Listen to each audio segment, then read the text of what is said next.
El hombre mediocre. Capítulo 1. ¿Aurea mediocritas? Su admiración primitiva es simple estupor. La poesía natural que le rodea al reflejarse en su imaginación, no se convierte en poema. Para concebir una perfección se requiere cierto nivel ético y es indispensable alguna educación intelectual.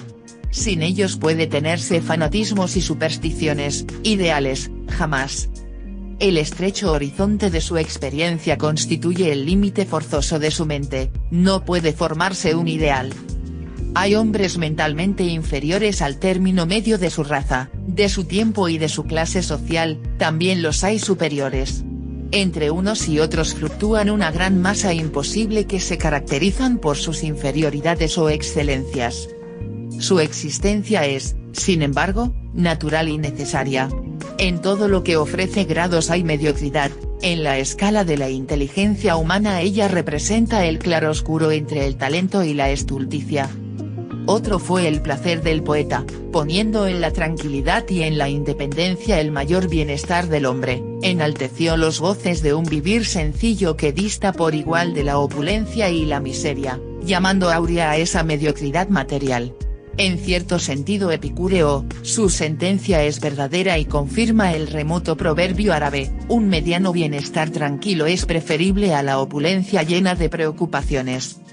No concebimos el perfeccionismo social como un producto de la uniformidad de todos los individuos, sino como la combinación armónica de originalidades incesantemente multiplicadas. El sentido común es colectivo, eminentemente retrógrado y dogmatista, el buen sentido es individual, siempre innovador y libertario. Las costumbres y las leyes pueden establecer derechos y deberes comunes a todos los hombres, pero estos serán siempre tan desiguales como las olas que erizan la superficie de un océano. Los hombres sin personalidad. La personalidad individual comienza en el punto preciso donde cada uno se diferencia de los demás, en muchos hombres ese punto es imaginario. Por ese motivo, al clasificar los caracteres humanos se ha comprendido la necesidad de separar a los que carecen de rasgos característicos, productos adventicios del medio, de las circunstancias, de la educación que se les suministra, de las personas que los tutelan, de las cosas que los rodean, indiferentes, los que viven sin que se advierta su existencia.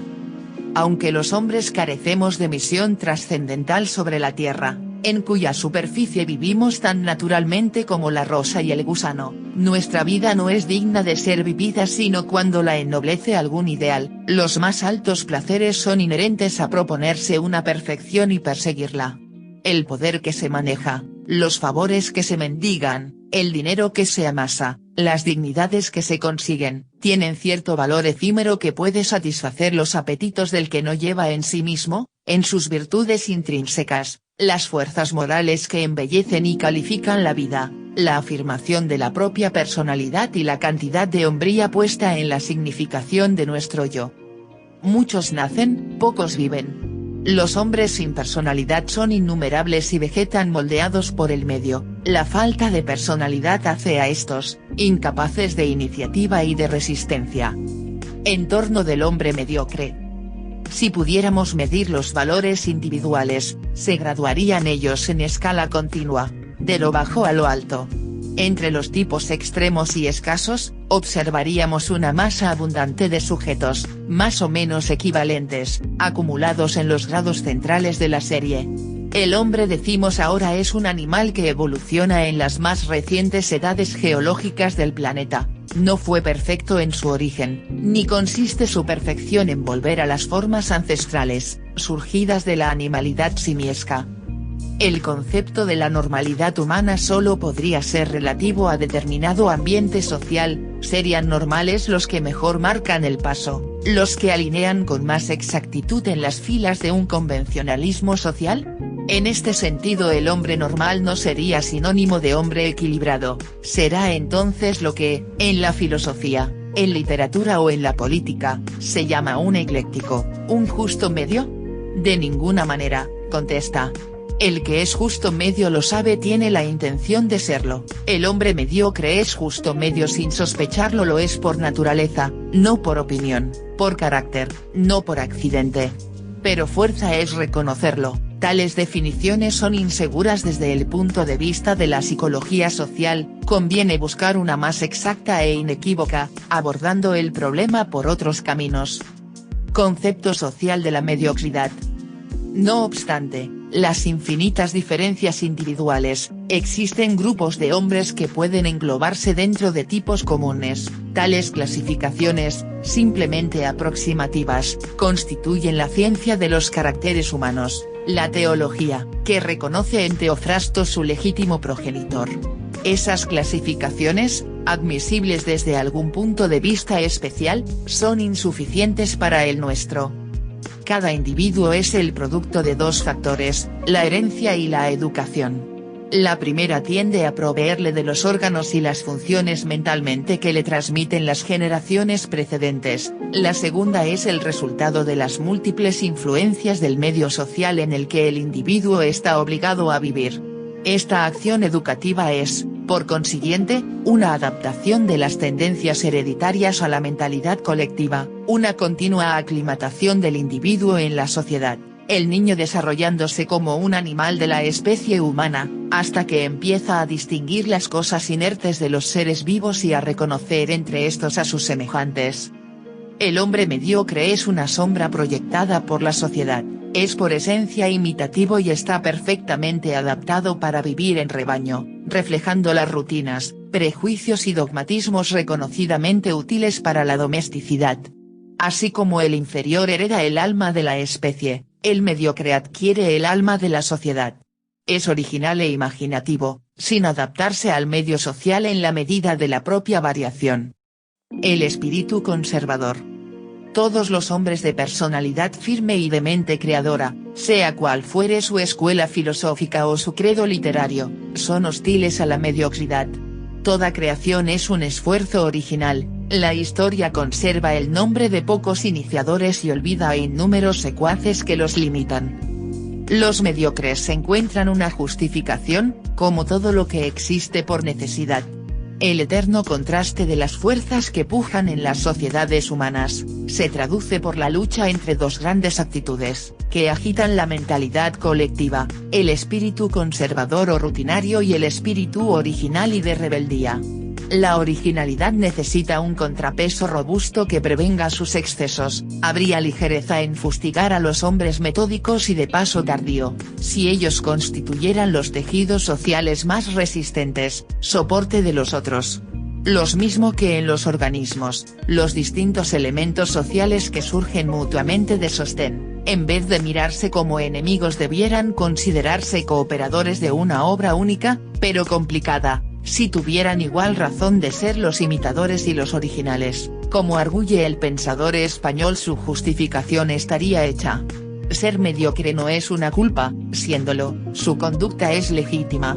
Su acción sería nula sin el esfuerzo fecundo de los originales, que inventan lo ilimitado después por ellos.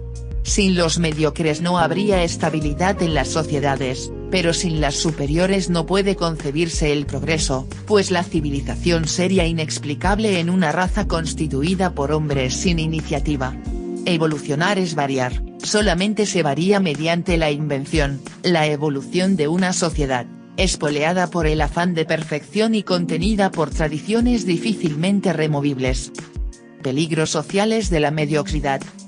El error de lo desconocido los ata a mil prejuicios, tornándolos timoratos e indecisos, nada aguijonea su curiosidad, carece de iniciativa y miran siempre al pasado, como si tuviera los ojos en la nuca, troncan su honor por una prebenda y echan llave a su dignidad por evitarse un peligro, renunciarían a vivir antes que gritar la verdad frente al error de muchos.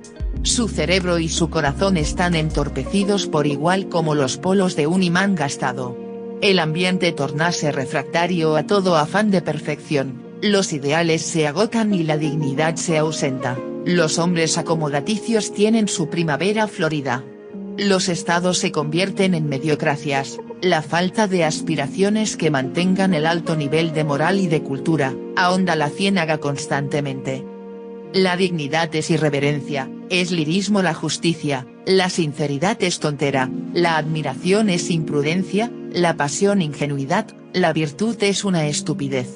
en la lucha de las conveniencias presentes contra los ideales futuros. Ningún idealismo es respetado. Si un filósofo estudia la verdad, tiene que luchar contra los dogmatistas momificados. Si un santo persigue la virtud, se astilla contra los perjuicios morales del hombre acomodaticio. Si el artista sueña nuevas formas, ritmos o armonía, ciérranle el paso las reglamentaciones oficiales de la belleza. Si el enamorado quiere amar escuchando su corazón, se estrella contra las hipocresías del convencionalismo. La vulgaridad. Los hombres se vulgarizan cuando reaparece en su carácter lo que fue la mediocridad en las generaciones ancestrales. Los vulgares son mediocres de razas primitivas, habrían sido perfectamente adaptados en sociedades salvajes, pero carecen de la domesticación que los confundiría con sus contemporáneos. La vulgaridad es el blasón nobiliario de los hombres ensordecidos de su mediocridad, la custodian como al tesoro el avaro. Pone su mayor jactancia en exhibirla, sin sospechar que es su afrenta. Estalla inoportuna en la palabra o en el gesto, rompe en un solo segundo el encanto preparado en muchas horas, aplasta bajo su zarpa toda eclosión luminosa del espíritu. Incolora, sorda, ciega, insensible, nos rodea y nos acecha, deleítase en lo grotesco, vive en lo turbio, se agita en las tinieblas. La conducta, en sí misma, no es distinguida ni vulgar, la intención ennoblece los actos, los eleva, los idealiza y, en otros casos determina su vulgaridad. Puestos a elegir, nunca seguirán el camino que les indique su propia inclinación, sino que se les marcaría el cálculo de sus iguales. Ignoran que toda grandeza de espíritu exige la complicidad del corazón. Los ideales irradian siempre un gran calor, sus prejuicios, en cambio son fríos, porque son ajenos. Un pensamiento no fecundado por la pasión es como los soles de invierno, alumbran pero bajo sus rayos se puede morir helado. Los hombres que vivieron en perpetuo florecimiento de virtud, revelan con su ejemplo que la vida puede ser intensa y conservarse digna, dirigirse a la cumbre, sin encharcarse en lodazales tortuosos, encresparse de pasión tempestuosamente, como el océano sin que la vulgaridad enturbie las aguas cristalinas de la ola, sin que el rutilar de sus fuentes sea opacado por el limo. La mediocridad es el complejo velamen de las sociedades, las resistencias que éstas oponen al viento para utilizar su pujanza, la mediocridad intelectual. Capítulo 2. El hombre rutinario. Las ciencias, el heroísmo, las originalidades, los inventos, la virtud misma, parecerles instrumentos del mal, en cuanto desarticular los resortes de sus errores, como en los salvajes, en los niños y en las clases incultas. Los prejuicios son creencias anteriores a la observación, los juicios exactos o erróneos son consecutivos a ella. Todos los individuos poseen hábitos mentales, los conocimientos adquiridos facilitan los venideros y marcan su rumbo. En cierta medida nadie puede subtraerles. No son exclusivos de los hombres mediocres, pero en ellos representan siempre una pasiva obsecuencia al error ajeno. La ignorancia es su verdugo, como lo fue la otrora del siervo y lo es aún del salvaje, ella los hace instrumentos de todos los fanatismos, dispuestos a las domesticidades, incapaces de gestos dignos. Enviarían en comisión a un lobo y un cordero, sorprendiéndose sinceramente si el lobo volviera solo. Carecen de buen gusto y de aptitud para adquirirlo. Su incapacidad de meditar acaba por convencerles de que no hay problemas difíciles y cualquier reflexión paréceles un sarcasmo, prefieren confiar en su ignorancia para adivinarlo todo, basta que un prejuicio sea inverosímil para que lo acepten y lo difundan. Cuando creen equivocarse podemos jurar que han cometido la imprudencia de pensar. La tolerancia de los ideales ajenos es virtud suprema en los que piensan. Es difícil para los semicultos, inaccesible.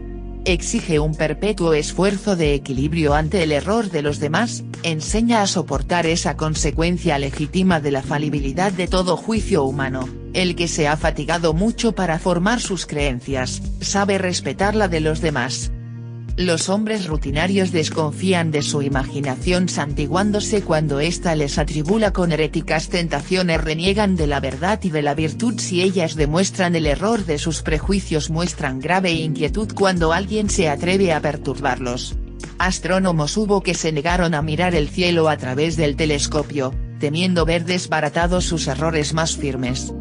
Los estigmas de la mediocridad intelectual. Si de esto dedujéramos que quien no piensa no existe, la conclusión le desternillaría de risa. Las mediocracias exigen de sus actores cierta seriedad convencional, que da importancia en la fantasmagoría colectiva. Los exitistas lo saben, se adaptan a ser esas vacuas personalidades de respeto, certeramente acribilladas por Stirner y expuestas por Nietzsche a la burla de todas las posteridades. Platón y Aristóteles con grandes togas y como personajes graves y serios. Eran buenos sujetos, que jaraneaban, como los demás, en el seno de la amistad. Escribieron sus leyes y sus retratos de política para distraerse y divertirse, era la parte menos filosófica de su vida.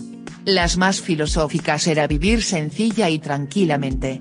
El hombre mediocre que renunciara a su solemnidad, quedaría desorbitado, no podría vivir. El hombre que acepta esa máscara hipócrita renuncia a vivir más de lo que permiten sus cómplices. Hay, es cierto, otra forma de modestia, estimable como virtud legítima, es el afán decoroso de no andar sobre los que nos rodean, sin declinar por ello la más leve partícula de nuestra dignidad. Es temor de comprometerse, les lleva a simpatizar con un precario escepticismo. Bueno es desconfiar del hipócrita que elogia todo y del fracasado que todo lo encuentra detestable, pero es 100 veces menos estimable el hombre incapaz de un sí y de un no, el que vacila para admirar lo digno y execrar lo miserable. En el primer capítulo de Los caracteres parece referirse a ellos, las Bruyere, en un párrafo copiado por ello, pueden llegar a sentir la belleza de un manuscrito que les lee, pero osan declarar en su favor hasta que hayan visto su curso en el mundo y escuchando la opinión de los presuntos competentes, no arriesgan su voto, quieren ser llevados por la multitud. La mediocridad intelectual hace al hombre solemne, modesto, indeciso y obtuso. Los mediocres, lo mismo que los imbéciles, serían acreedores a esa amable tolerancia mientras se mantuvieran a la capa, cuando renuncian a imponer sus rutinas son sencillos ejemplares del rebaño humano, siempre dispuestos a ofrecer su lana a los pastores. Desgraciadamente, suelen olvidar su inferior jerarquía y pretenden tocar la zampoña, con la irrisoria pretensión de sus desafinamientos. La envidia la precede, el engaño y la hipocresía la acompañan. Todas las pasiones viles y traidoras suman su esfuerzo implacable para el triunfo del mal. El arrepentimiento mira de través hacia el opuesto extremo, donde está como siempre sola y desnuda, la verdad, contrastando con el salvaje añádese de sus enemigas, ella levanta su índice al cielo en una tranquila apelación a la justicia divina. La ironía es la perfección del ingenio, una convergencia de intención y de sonrisa, aguda en la oportunidad y justa en la medida, es un cronómetro, no anda mucho, sino con precisión. Eso lo ignora el mediocre. El escritor mediocre, tímido y prudente, resulta inofensivo. Solamente la envidia puede encelarle, entonces prefiere hacerse crítico. La eficiencia de la difamación arraiga en la complacencia tácita de quienes la escuchan, en la cobardía colectiva de cuantos puedes escucharla sin indignarse si ellos no le hicieran una atmósfera vital. La maledicencia. Los mediocres, lo mismo que los imbéciles, serían acreedores a esa amable tolerancia mientras se mantuvieran a la capa, cuando renuncian a imponer sus rutinas son sencillos ejemplares del rebaño humano, siempre dispuestos a ofrecer su lana a los pastores. Desgraciadamente, suelen olvidar su inferior jerarquía y pretenden tocar la zampoña, con la irrisoria pretensión de sus desafinamientos. La envidia la precede, el engaño la hipocresía la acompaña. Todas las pasiones viles y traidoras suman su esfuerzo para el triunfo del mal. El arrepentimiento mira de través hacia el opuesto extremo, donde está como siempre sola y desnuda, la verdad, contrastando con el salvaje ademán de sus enemigas, ella levanta su índice al cielo en una tranquila apelación a la justicia divina. La ironía es la perfección del ingenio, una convergencia de intención y de sonrisa aguda, en la oportunidad y justa en la medida. Es un cronómetro, no anda mucho, sino con precisión. Eso lo ignora el mediocre. La eficacia de la difamación arraiga en la complacencia tácita de quienes la escuchan, en la cobardía colectiva de cuantos pueden escucharla sin indignarse. Moriría si ellos no le hicieran una atmósfera vital. El sendero de la gloria. Es despreciable todo cortesano de la mediocracia en que vive, triunfa humillándose, reptando, a hurtadillas en la sombra disfrazado, apuntalándose en la complicidad de innumerables similares. El hombre de mérito se adelanta a su tiempo, la pupila puesta en un ideal, se impone dominando, iluminando, fustigando en plena luz, a cara descubierta, sin humillarse, ajeno a todos los embozamientos del servilismo y de la intriga. El que ha conocido el aplauso no sabe resignarse a la oscuridad, esa es la parte más cruel de toda la preeminencia fundada en el capricho ajeno o en aptitudes físicas transitorias. El pueblo oscila con la moda, el físico se gasta, compartiendo las ruinas y las debilidades de la mediocridad ambiente. Fácil es convertirse en arquetipos de la masa y ser prohombres entre sus iguales, pero quien así culmina, muere con ellos. La integridad moral y la excelencia de carácter son virtudes estériles en los ambientes rebajados, más asequibles a los apetitos del doméstico que a las altiveces del digno, en ellos incuba el éxito falaz. Los valores morales. Capítulo 3. La moral del tartufo. Los hombres rebajados por la hipocresía viven sin ensueño, ocultando sus intenciones, enmascarando sus sentimientos, dando saltos como el eslizón, tienen la certidumbre íntima aunque inconfesa, de que sus actos son indignos, vergonzosos, nocivos, arrufianados, irredimibles. El psicólogo reconoce al hipócrita, rasgos hay que distinguen al virtuoso del simulador, pues mientras este es un cómplice de los perjuicios que fermentan en su medio, aquel posee algún talento que le permite sobreponerse a ellos. La juventud tiene entre sus preciosos atributos la incapacidad de dramatizar largo tiempo las pasiones malignas. El hombre que ha perdido la aptitud de borrar sus odios está ya viejo, inseparablemente. Quien es desleal con la verdad no tiene por qué ser leal con la mentira. Los hombres rectos son objetos de su acendrado rencor, pues con rectitud humillan a los oblicuos, pero estos no confiesan su cobardía y sonríen servilmente a las miradas que los torturan, aunque sienten el vejamen, se contraen a estudiar los defectos de los hombres virtuosos para filtrar pérfidos venenos en el homenaje que a todas horas están obligados a tributarles. La conducta de los tartufos no puede conservarse adamantina, los expedientes equívocos se encadenan hasta ahogar los últimos escrúpulos. El gentil hombre tiene siempre un enemigo en ellos, pues la reciprocidad de sentimientos solo es posible entre iguales, no puede entregarse nunca a su amistad, pues acecharán la ocasión para afrentarlo con alguna infamia vengando su propia inferioridad. El hombre honesto. Las mediocracias de todos los tiempos son enemigas del hombre virtuoso, prefieren al honesto y lo encumbran como ejemplo.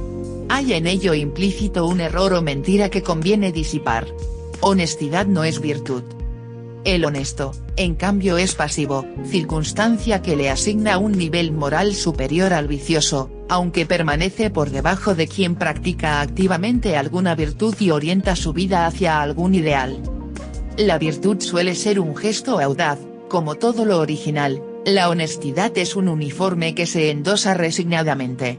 El mediocre teme a la opinión pública con la misma obsecuencia con el que el zascandil teme al infierno, nunca tiene la osadía de ponerse en contra de ella, y menos cuando la apariencia del vicio es un peligro incito en toda virtud no comprendida. Los espíritus acomodaticios llegan a aborrecer la firmeza y la lealtad a fuerza de medrar con el servilismo y la hipocresía. La virtud quiere fe, entusiasmo, pasión, arrojo, de ello vive. Los quiere en la intención y en las obras. No hay virtud cuando los actos desmienten las palabras, ni cabe la nobleza donde la intención de arrastra. Por eso la mediocridad moral es más nociva en los hombres conspicuos y en las clases privilegiadas. Los privilegios de la cultura y del nacimiento imponen al que los disfruta una lealtad ejemplar para consigo mismo. Los tráfugas de la honestidad. Desde la hipocresía consentida hasta el crimen castigado, la transición es insensible, la noche se incuba en el crepúsculo. De la honestidad convencional se pasa a la infamia gradualmente por matices leves y concesiones sutiles. Los delincuentes son individuos incapaces de adaptar su conducta a la moralidad media de la sociedad en que viven. Son inferiores, tienen el alma de la especie pero no adquieren el alma social, divergen de la mediocridad, pero en sentido opuesto a los hombres excelentes, cuyas variaciones originales determinan una desadaptación evolutiva en el sentido de la perfección. Estos sujetos de moralidad incompleta, larvada, accidental o alternante, representan las etapas de la transición entre la honestidad y el delito. Un estigma irrevocable impídeles conformar sus sentimientos a los criterios morales de su sociedad. En otros hay una inversión de los valores éticos, una perturbación del juicio que impide medir el bien y el mal con el cartabón aceptado por la sociedad, son invertidos, morales ineptos para estimar la honestidad y el vicio. Todos son equivalentes en el desempeño de su parasitaria función antisocial de sus sentimientos más elementales. Los hombres que están bajo el nivel de la mediocridad, la ineptitud constante para adaptarse a las condiciones que, en cada colectividad humana, limitan la lucha por la vida. Función social de la virtud. Solamente los virtuosos poseen talento moral y es obra suya cualquier ascenso hacia la perfección, el rebaño se limita a seguir sus huellas. La opinión ajena podría evitarnos tropiezos y caídas, pero es cobardía, viviendo entre atarugados, rebajarse al común nivel por miedo a atraer sus iras. No es el hombre moralmente mediocre el honesto quien determina las transformaciones de la moral. El cerebro suele anticiparse al corazón pero nuestros sentimientos influyen más intensamente que nuestras ideas en la formación de los criterios morales. Hay sin embargo un progreso moral colectivo. Muchos dogmatismos, que antes fueron virtudes, son juzgados más tarde como prejuicios. Los grandes virtuosos, cada uno a su modo, combaten por lo mismo en la forma que su cultura y su temperamento les sugieren. Aunque por distintos caminos y partiendo de premisas racionales antagónicas. La virtud arrastra y enseña, los honestos se resignan a imitar alguna parte de las excelencias que practican los virtuosos. El concepto concreto de las virtudes se va plasmando en las variaciones reales de la vida social. Los virtuosos ascienden por 1000 senderos hacia cumbres que se alejan, sin cesar, hacia el infinito. Cada uno de los sentimientos útiles para la vida humana engendra una virtud, una norma de talentos morales.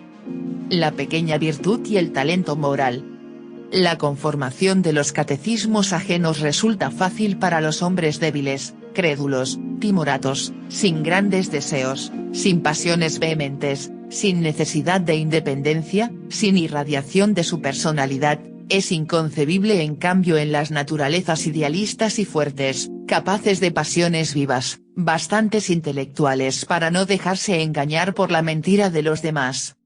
La bondad es el primer esfuerzo hacia la virtud, el hombre bueno, esquivo a las condescendencias permitidas por los hipócritas, lleva en sí una partícula de santidad. El mal no se corrige con la complacencia o la complicidad. Es nocivo como los venenos y debe oponérsele antídotos eficaces, la reprobación y el desprecio. Se hacen muchas grandes acciones en las pequeñas luchas. Hay muchas intrepideces obstinadas e ignoradas que se defienden palmo a palmo en la sombra contra la invasión fatal de las necesidades. Noble y misterioso triunfo que ninguna mirada ve, que ninguna fama paga, que ninguna fanfarria saluda, la desgracia, la soledad, el abandono, la pobreza, son campos de batalla que tienen sus héroes, héroes oscuros algunas veces más grandes que los ilustres. La humanidad debiera sonrojarse ante estas preguntas. Sin embargo, ellas son insinuadas por catequistas que adulan a los tontos, buscando el éxito ante su número infinito. Son los genios que enseñan virtudes no practicadas hasta la hora de sus profecías o que practican las conocidas con intensidad extraordinaria. El genio moral, la santidad. Toda santidad es excesiva, desbordante, obsesionada, obediente, incontrastable. Se es santo por temperamento, no por cálculo, por corazonadas firmes más que por doctrinarismos racionales. Así lo fueron casi todos. La inflexible rigidez del profeta o del apóstol es simbólica, sin ella no tendríamos la iluminada firmeza del virtuoso ni la obediencia disciplinada del honesto. El avance es proporcional a lo que se siente y no a lo que se piensa, por eso el genio moral es incompleto mientras no actúa. La simple visión de ideales magníficos no implica la santidad, que está en el ejemplo, más bien que en la doctrina, siempre que implique creación original. Los titulados santos de ciertas religiones rara vez son creadores, son simples virtuosos o alucinados, a quienes el interés del culto y la política eclesiástica han atribuido una santidad nominal. Las virtudes del pasado no son las mismas del presente, los santos del mañana no son los mismos de ayer. Cada momento de la historia requiere cierta forma de santidad que sería estéril si no fuera oportuna. Los ideales éticos no son exclusivos del sentimiento religioso, no lo es la virtud, ni la santidad.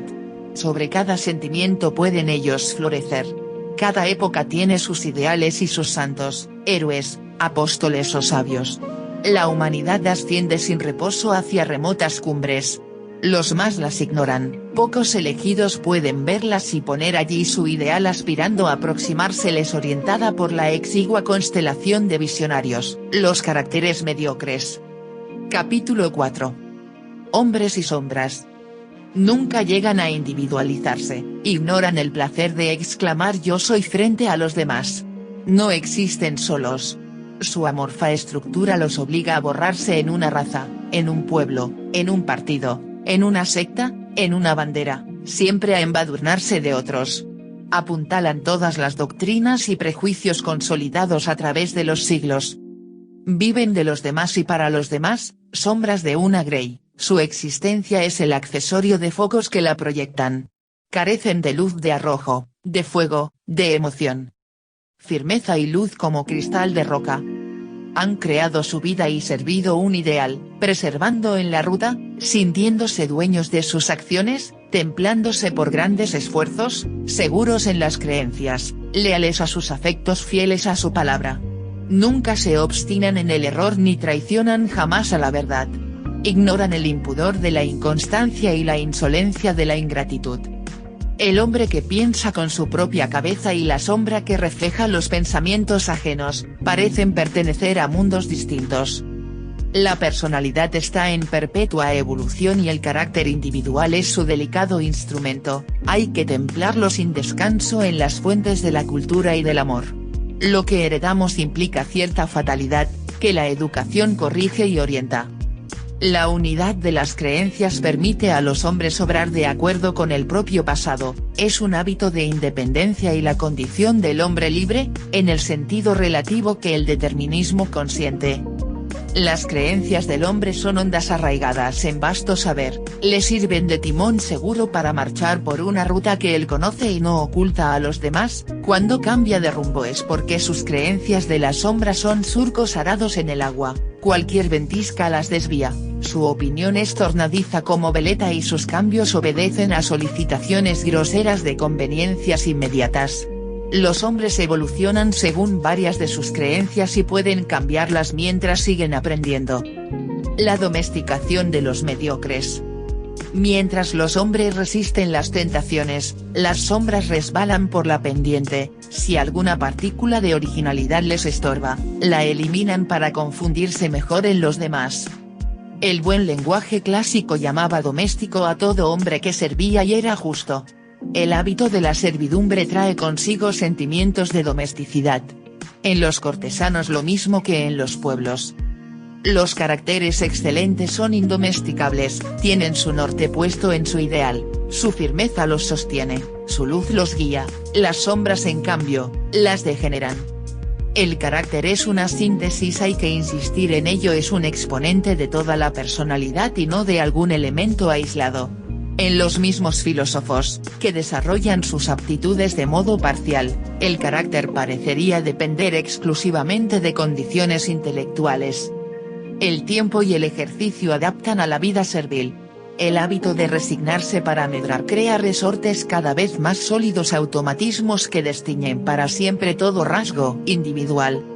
El trabajo creando el hábito del esfuerzo, sería la mejor escuela del carácter, pero la sociedad te enseña a odiarlo imponiéndole precozmente, como una ignominia desagradable o un envilecimiento infame, bajo la esclavitud de yugos y de horarios, ejecutado por hambre o por avaricia hasta que el hombre huye de él como de un castigo. Solo podrá amarlo cuando sea una gimnasia espontánea de sus gustos y de sus aptitudes. Los remordimientos de la primera culpa ceden a la necesidad de ocultarla con otras ante las cuales ya no se amedrentan. Su carácter se disocia y ellos se tuercen, andan a ciegas, tropiezan, buscan cómplices siniestros para avanzar por las tinieblas. Los pobres de carácter no resisten, ceden a esa hipnotización. La pérdida de su dignidad iniciase cuando abren el ojo a la prebenda que estremece su estómago o nubla su vanidad, inclinándose ante las manos que hoy le otorgan el favor y mañana le manejarán la rienda. Cuando el hombre digno empieza a despertar recelos, el envilecimiento colectivo es grave.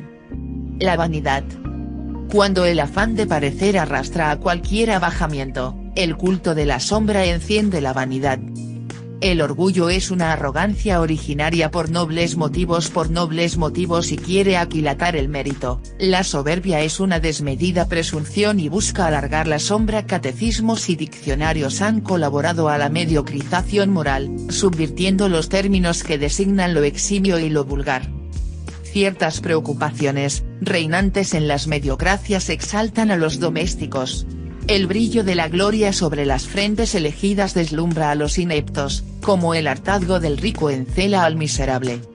La exaltación del amor propio, peligrosa en los espíritus vulgares, es útil al hombre que sirve un ideal. Este le cristaliza en dignidad, aquellos le degeneran en vanidad. El éxito envanece al tonto, nunca al excelente. El yo es el órgano propio de la originalidad, absoluta en el genio. Lo que es absurdo en el hombre mediocre es un adorno en el hombre superior, simple exponente de fuerza. No pueden confundirse. El vanidoso vive comparándose con los que viven a su alrededor, envidiando toda excelencia ajena y carcomiendo toda reputación que no puedan igualar. El orgulloso no se compara con los que juzga inferiores y pone su mirada en tipos ideales de perfección que están muy alto y encienden su entusiasmo. El hombre que afirma un ideal y se perfecciona hacia él, desprecia, con esto, la atmósfera inferior que le asfixia. Es un sentimiento natural. Para los mediocres, sería más grato que no les enrostrara esa humillante diferencia, pero olvidan que ellos son sus enemigos. La dignidad es síntesis de todas las virtudes que acercan al hombre y borran la sombra. Donde ella falta no existe el sentimiento del honor y así como los pueblos sin dignidad son rebaños, los individuos sin ella son esclavos. Todas sus formas implican dignidad y virtud. Con su ayuda los sabios acometen la exploración de lo ignoto, los moralistas minan las sórdidas fuentes del mal. Los caracteres dignos permanecen solitarios, sin lucir en el anca ninguna marca de hierro. Prefieren estar solos mientras no puedan juntarse con sus iguales. Cada flor englobada en un ramillete pierde su perfume propio obligada a vivir sin sus iguales. El digno se mantiene ajeno a todo lo que estima inferior. Vive con su obsesión de no depender de nadie, sabe que sin independencia material el honor está expuesto a 1000 mancillas y para adquirirla soportar a los más rudos trabajos cuyo fruto será de su libertad, el porvenir. Los orgullosos tienen el culto de su dignidad, quieren poseerla inmaculada, libre de remordimientos, sin flaquezas que la envilezcan o la rebajen a ella, la sacrifican bienes, honores, éxitos. La dignidad, afán de autonomía lleva a reducir la dependencia de otros a la medida de lo indispensable, siempre enorme. Amando los propios méritos más que a la prosperidad indecorosa, prefiere el amor a la virtud, el deseo de la gloria, el culto por los ideales de perfección incesantes, en la admiración por los genios, los santos y los héroes. La envidia. Capítulo 5. La pasión de los mediocres. El que a la envidia se rebaja sin saberlo se confiesa subalterno. Esta pasión es el estigma psicológico de una humillante inferioridad, sentida, reconocida. No basta ser inferior para envidiar, pues todo hombre lo es de alguien en algún sentido. Es necesario sufrir del bien ajeno, de la dicha ajena, de cualquier culminación ajena. Es pasión traidora y propiciadora a las hipocresías.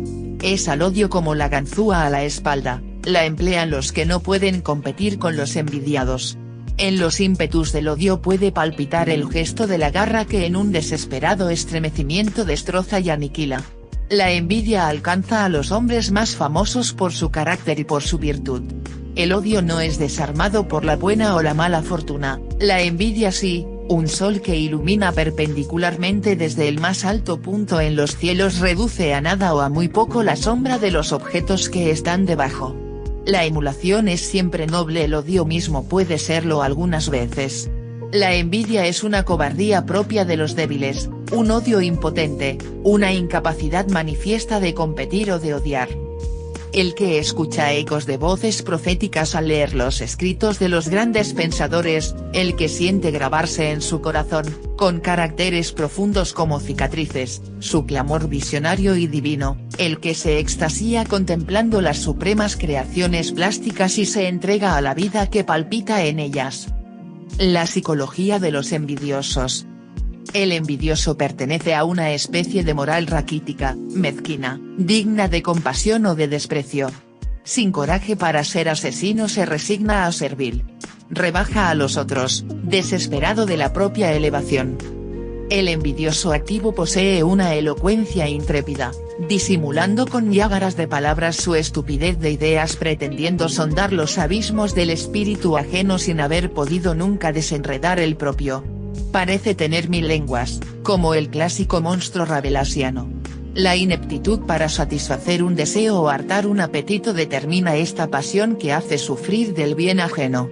La envidia femenina suele ser afiligranada y perversa, la mujer da un arañazo con una afilada y lustrosa, muerde con dientecillos orificados, estruja con dedos pálidos y finos.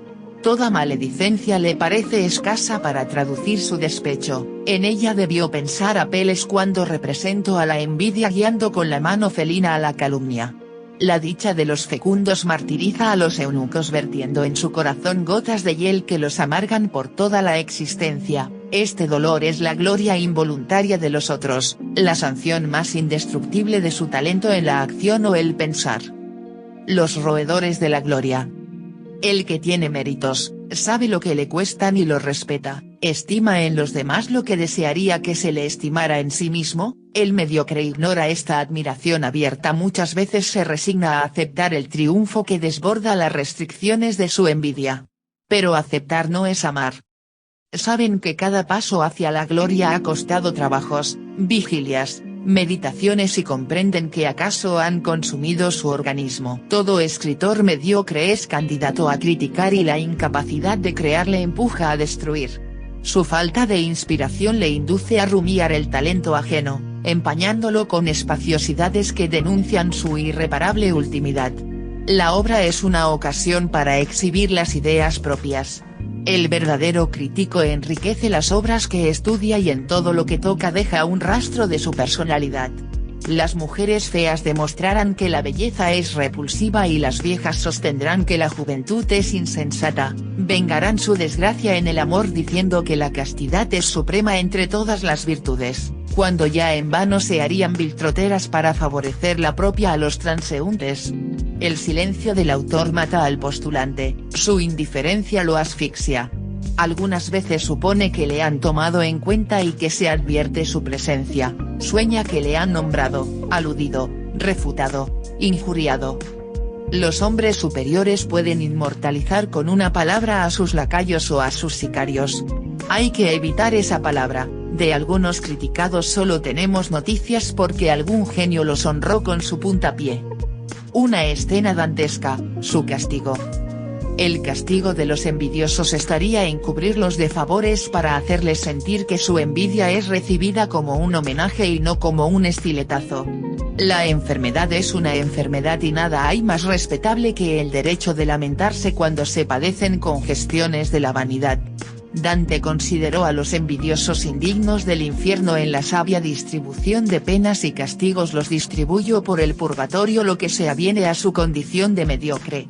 El sol les niega su luz, tienen los ojos cosidos con alambres porque nunca pudieron ver el bien del prójimo.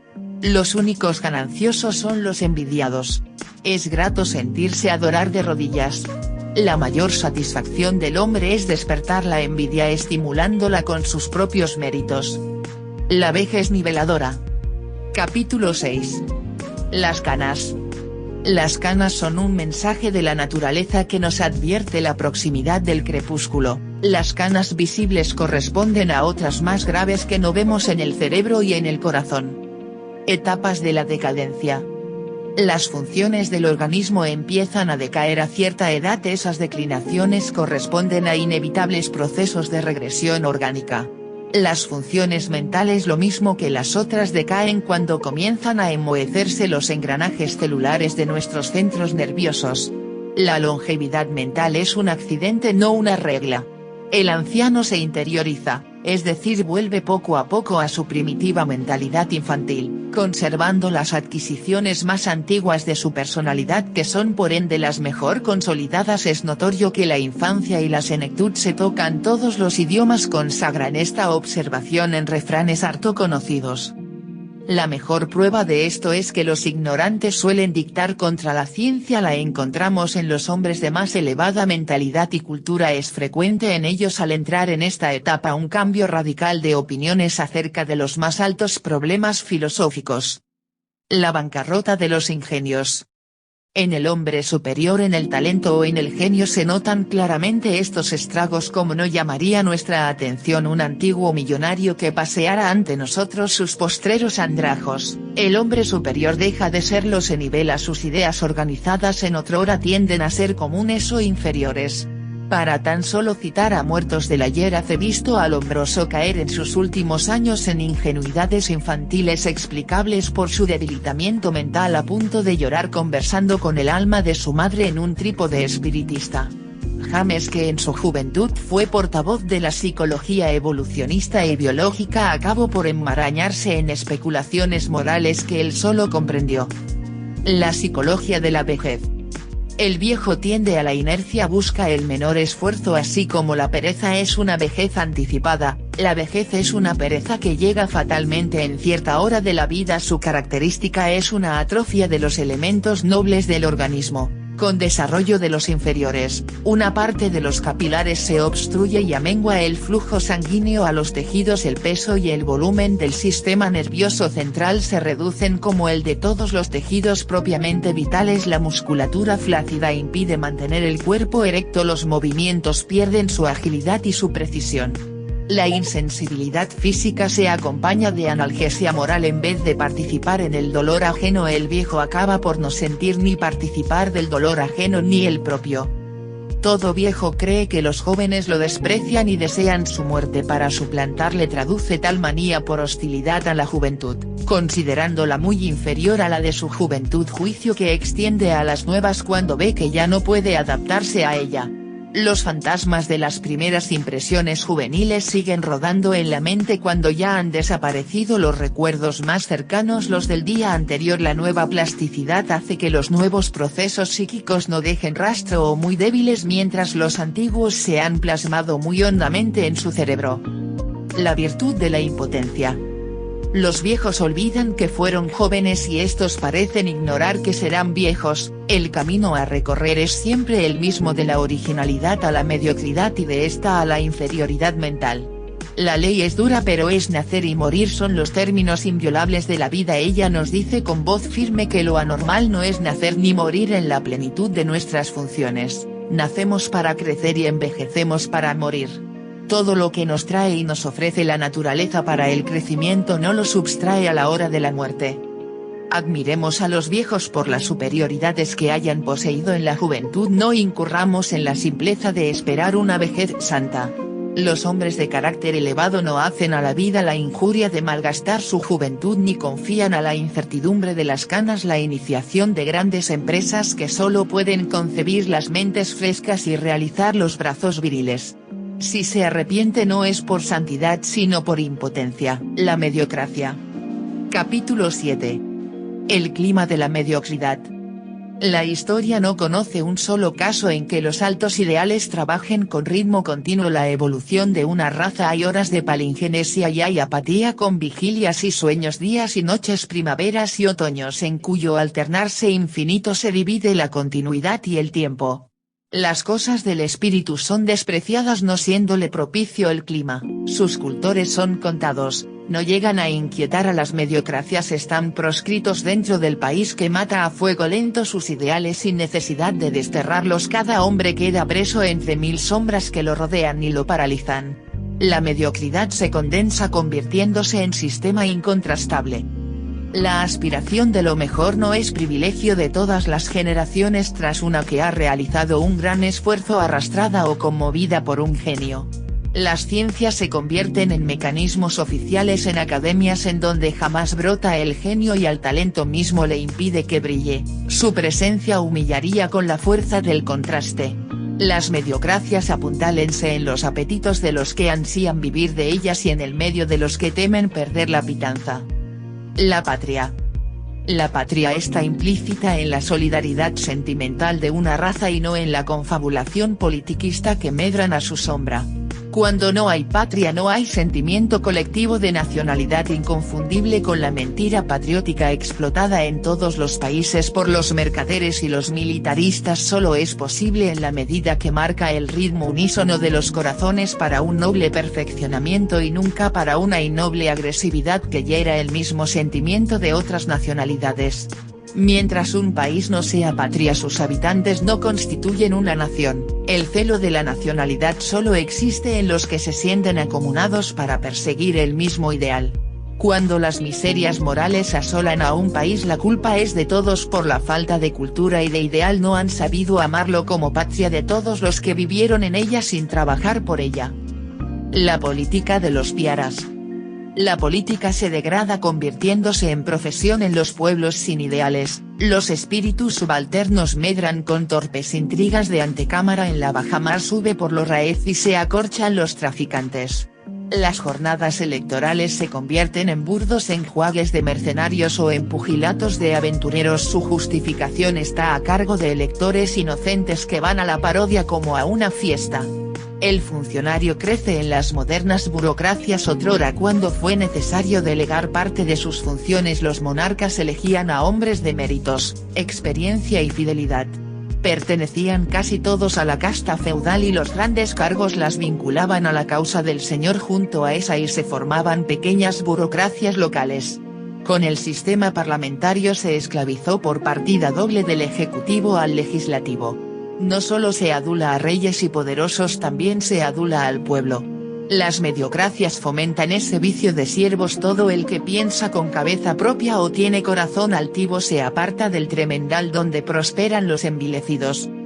Los arquetipos de la mediocracia. El genio crea las instituciones, el bárbaro las viola, los mediocres las respetan, impotentes para forjar o destruir, esquivos a la gloria y rebeldes a la infamia. Se les reconoce por una circunstancia inequívoca: sus cubicularios no osan llamarlos genios por el temor al ridículo y sus adversarios no podrían sentarlos en cancana de imbéciles. Flagrante injusticia, son perfectos en su clima. Las mediocracias niegan a sus arquetipos el derecho de elegir su oportunidad. La aristocracia del mérito. Un pensador eminente glosó esta verdad: la mediocracia no tolera las excepciones ilustres y el genio es un soliloquio magnífico, una voz de la naturaleza en que habla toda una nación o una raza. No es un privilegio excesivo, se pregunta, que uno ahueque la voz en nombre de todos. La democracia reniega de tales soberanos que se encumbran sin plebiscitos y no aducen derechos divinos. Unos y otros tienen su razón de vivir, ni prospera el uno en el clima de otro. El genio es tan indispensable en su oportunidad como el mediocre en la suya.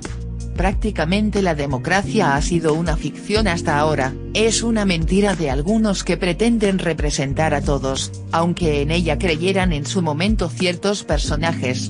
Toda aristocracia pudo ser selectiva en su origen, suele serlo. Es respetable el que inicia con sus méritos una alcurnia, un abolengo. Es evidente la desigualdad humana en cada tiempo, en cada lugar hay siempre hombres y sombras y los hombres siempre guían a las sombras. La mediocridad calla impotente, su hostilidad tornase feble, aunque innumerable si tuviera voz rebajaría el mérito mismo otorgándolo a razón de tierra de lo útil a todos no saben decidir los más. Nunca fue el rutinario juez del idealista ni el ignorante del sabio ni el deshonesto del virtuoso ni el servil del digno. Toda excelencia encuentra su juez en sí misma y el mérito de cada uno se aquilata en la opinión de sus iguales. Los hombres se esforzarían por ser cada vez más desiguales entre sí, prefiriendo cualquier originalidad creadora a la más tradicional de las rutinas. Sería posible la selección natural y los méritos de cada uno aprovecharían a la sociedad entera. El agradecimiento de los menos útiles, estimularían a los favorecidos por la naturaleza. Forjadores de ideales. Capítulo 8. El clima del genio. La genialidad es una coincidencia, surge como chispa luminosa en el punto donde se encuentran las más excelentes aptitudes de un hombre y la necesidad social de aplicarlas al desempeño de una misión trascendental. El hombre extraordinario solo asciende a la genialidad si encuentra el clima propicio. La semilla majos necesita de la tierra más fecunda, la función reclama el órgano, el genio hace actual lo que en su clima es potencial. La obra del genio no es fruto exclusivo de su inspiración ni puede mirarse como un feliz accidente que tuerce el destino de la historia, convergen en ello infinidad de circunstancias y factores externos. En vida muchos hombres de genio son ignorados, proscritos, desestimados o encarnecidos en la lucha por el éxito pueden triunfar los mediocres pues se adaptan mejor a las modas ideológicamente reinantes. Sarmiento. Sus pensamientos fueron tajos de luz en la penumbra de la barbarie americana entreabriendo la visión de cosas futuras. Pensaba en tan alto estilo que parecía tener como Sócrates algún demonio familiar que alucinara su inspiración. La palabra de Sarmiento parece bajar de un sinal proscrito en Chile. El hombre extraordinario encuadra por entonces su espíritu en el doble marco de la cordillera muda y del mar clamoroso. El genio se encumbra así para hablar, intérprete de la historia, sus palabras no admiten rectificación y escapan a la crítica. Los hombres y los pueblos viven acordándose cuando están en decadencia de dónde vienen los hombres y los pueblos geniales solo piensan a dónde van. Ameghino. La vasta obra de Ameghino en nuestro continente y en nuestra época tiene los caracteres de un fenómeno natural porque un hombre en Luján da por juntar huesos de fósiles y los baraja entre sus dedos como un naipe compuesto con millares de siglos y acaba por pedir a esos mudos testigos la historia de la tierra de la vida del hombre como si obrara por predestinación o fatalidad. Los hombres excepcionales tienen un valor moral y son algo más que objetos de curiosidad y merecen la admiración que les profesan. Habría ligereza de método y de doctrina en no distinguir entre las mentes superiores, a punto de catalogar como genios a muchos hombres de talento y aún a ciertos ingenios desequilibrados que son su caricatura. Ensayo Nordau, una discreta diferenciación de tipos. La obra de Ameghino es creadora y diferencia una gran variedad paleontológica. Sería absurdo decir que la genialidad es infalible no existiendo verdades imperceptibles. 100 rectificaciones podrán hacerse en la obra de Ameghino y muy especialmente en su hipótesis sobre el sitio del origen de la especie humana. La moral del genio. La moralidad para consigo mismo es la negación del genio, por ella se descubren los desequilibrados, los elitistas y los simuladores. El genio ignora las artes del escalamiento y la industria de la prosperidad material. En la ciencia busca la verdad tal como la concibe, ese afán, le basta para vivir. El que predica la verdad y transige con la mentira, el que predica la justicia y no es justo, el que predica la piedad y es cruel, eso no es un genio, está fuera de la santidad, su voz se apaga sin eco, no repercutirá en el tiempo como si resonara en el vacío.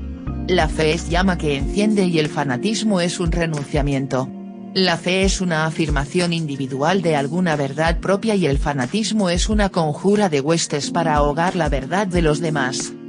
Todo homenaje a los hombres de genio que impidiera su vida por la libertad y por la ciencia, es un acto de fe en su porvenir. Solo en ellos pueden tomarse ejemplos morales que contribuyan al perfeccionamiento de la humanidad. Todo hombre de genio es la personificación suprema de un ideal contra la mediocridad que asedia a los espíritus originales. Los santos de la moral idealista no hacen milagros. Realizan magnas obras, conciben supremas bellezas, investigan profundas verdades. Mientras existan corazones que alienten un afán de perfección, serán conmovidos por todo lo que revela fe en un ideal, por canto de los poetas, por el gesto de los héroes, por la virtud de los santos, por la doctrina de los sabios, por la filosofía de los pensadores.